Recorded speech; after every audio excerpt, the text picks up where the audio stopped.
àkàrà àti kókó àbí. bẹ́ẹ̀ ni àgbàdo wà nínú ẹ̀ àgbàdo garawa rẹ̀ 3,250 so àgbàdo ń lọ sókè òun náà lọ sí ìsàlẹ̀ ni òun náà ò dúró lọ́wọ́ kan lọ́wọ́lọ́wọ́ báyìí nísìnyí 200 naira ni wọ́n ń rà lọ́wọ́lọ́wọ́ báyìí kò tí ì gbéra bẹ́ẹ̀ ni 200 naira ní lọ́wọ́lọ́wọ́ báyìí sí wàhálà 2,000 ní garawa tiẹ̀ báyìí.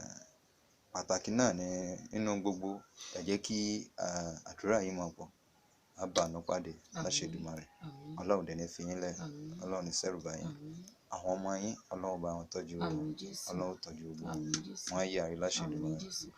ẹ bá mi dárúkọ yín lẹ́ẹ̀kan sí i ká tó tó máa dágbére. orúkọ mi ni Oyinlade Mrs. Matthew Oyinlade. Mrs. Matthew Oyinlade agbègbè kí ló kọ àdúgbò bí tàwa yẹn. Òkè Alápàtà. Òkè Alápàtà. Òkè ìyẹn ní Ọlọ́sàn. Òkè Ọdẹ Ọlọ́sàn ìyẹn ní Alákíá àbí àgbègbè Alákíá. Alákíá wọn kàbí mọ́ Alákíá mi.